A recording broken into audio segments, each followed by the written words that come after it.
So welcome back.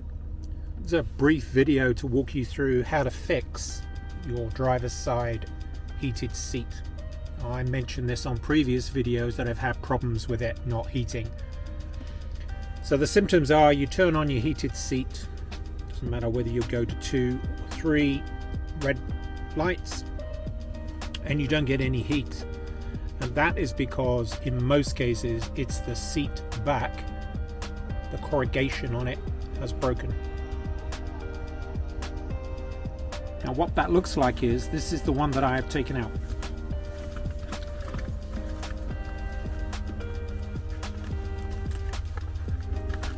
So mine has cracked right across this element here. You can see it. Now this is, I had to get this out, and I've recorded this video twice. It got rained on, and then I've also got the file got corrupted, so I apologize for that. But you can see here, this is how it's supposed to go, and it's cracked. And that crack stops the heater element being sucked in. So the way the fan is made is that this has got some vents on it, and this will suck the air from the bottom of the seat base, ambient air, in through the filter, which is pretty grubby, up through this concertina tube, and then over this element, which is called a Peltier heating element. So what happens is when you turn the dial to red, which is heat, this, depending on how many, whether you have it on setting 1, 2 or 3, will then heat up. That's why you got a plug in it. That then heats up, and the air coming through here will blow out the back into the back of the seat and through the ductwork into the seat. If you have a crack, as mine did, then you're not getting a full flow of air through. So air escapes, and this Peltier heating element requires an even flow of air across that element. And that's why it heats up, and that's why they crack, and that's why basically the fan will say, hang on a minute, I'm not getting a full even flow of air through here to heat it up, so I'm just not going to work. Now why does it work when you turn it to cooled? Now mine works on cooled, not that you really need it in the dead of winter, but it works that way. And the reason why is that when you turn it the other way, the knob the other way to blue, this would indicate that it doesn't need to heat the air, so it won't need to heat up. So with this not in play, the air will flow through regardless of whether there's a crack in it, because it's not going over the heating element. But when you flick it back over to that, this crack stops it. Now you can replace these. They do there's somebody on eBay that will actually replace it, but to be honest with you, to get this thing out, and I have taken it out and I'll show you how to get it out, it takes about half an hour to get it all out and back in. But you can clearly see that I had a crack in this over a period of time, and that's where they go. And normally it's down here or across this element, and the reason why these are concertinaed is on the driver's seat is going backwards, forwards, backwards and forwards, with different people potentially getting in. And on the seat back, pushing against the seat back, this will eventually crack. And this is 12 years old, so that's why it's cracked. To get around the back, that was me basically cutting it to get it out. Now in the seat itself, I actually found it easy to cut this, take this out, and then undid the Torx bolts that go through the frame on the back of the seat to hold this in. And then this just clips on. So it's a quite simple setup. The replacement that I got for the full kit was £290 from Maltings Off-Road, and with shipping was about, I don't know, 300 quid or something like that. But anyway, that's what this seat element looked like. How do you get the seat out, or the seat back off? If you put your hand underneath, you will feel 2 straps. They are actually connected to the webbing on the bottom of the seat base. Unclip them, pull them, and there is a white plastic frame across here. That drops out. In here, once you have that removed, behind here are is a spindle, and in the spindle is a cap. You need to pop the cap out, and then this will allow you can just about see it through there, hopefully you can. That will allow you to take this piece and drop it over the top of the spindle. The same on this side, and this has not gone back in properly, but in there hopefully you can see the spindle. So just pop the plastic cover out. This is held together by two, there's a connection in here and here, and you need to push down. Take the whole of this and push down, and the whole of this unit will drop out. And when it drops out, right behind the back here is where you see the fan built into a little frame. And really, once you know how to take these out, get some trim removal tools. Again, push this out, in there's the knurled piece, just pop it, everything will pop out. And again, get hold of the back of the seat here, the connectors are here and here, and push down.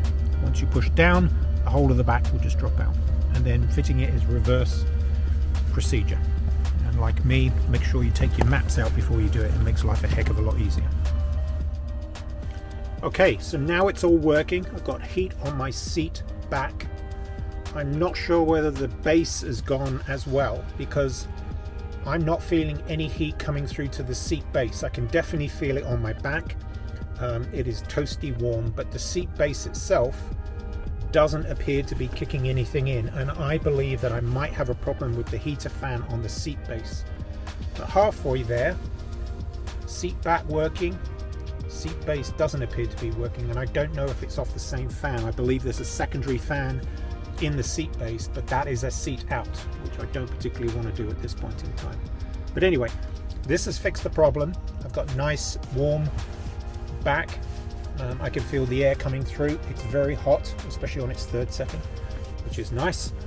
And I'll see if I can keep working on figuring out whether the base is gone or something has tripped on the base. But anyway, from start to finish, it probably took me 45 minutes. The biggest hurdle I had was figuring out how to get that back off the seat, but I figured it out.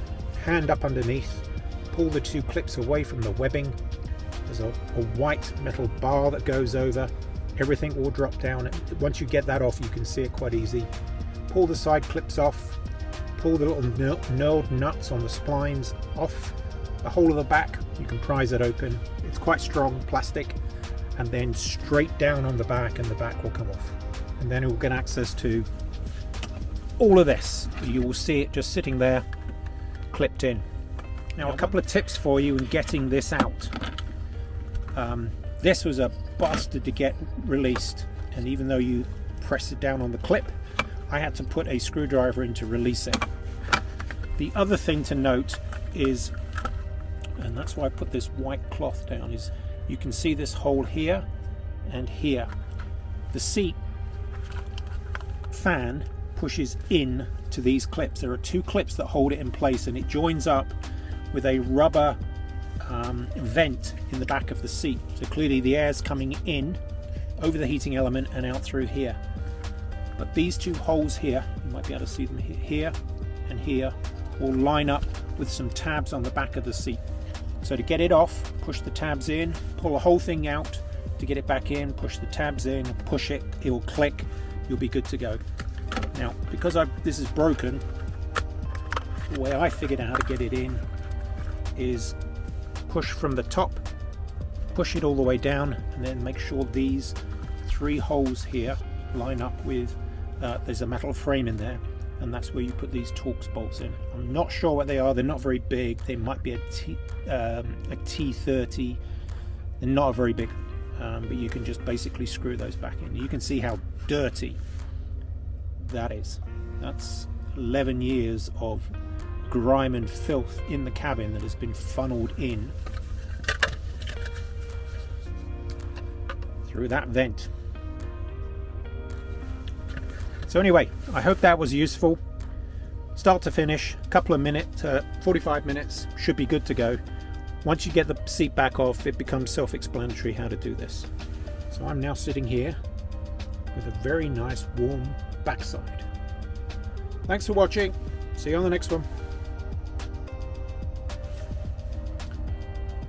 So quick update. I was just about to turn the camera off, and all of a sudden I've now got heat through my seat base. So everything is working fine. This seat is toasty warm. I can feel the heat coming through the perforations down here. on the seat. So I'm now sitting here in a toasty warm seat. So although I thought I might need to go and get a seat base heater, it is working. Everything is working fine, and it is really warm. It's incredible how warm it actually got. But I think there must be a temperature sensor in there that picks up whether it should turn the base on or not at the same time. But it must have come up to temperature, and all of a sudden, bang, I can feel the warmth come in.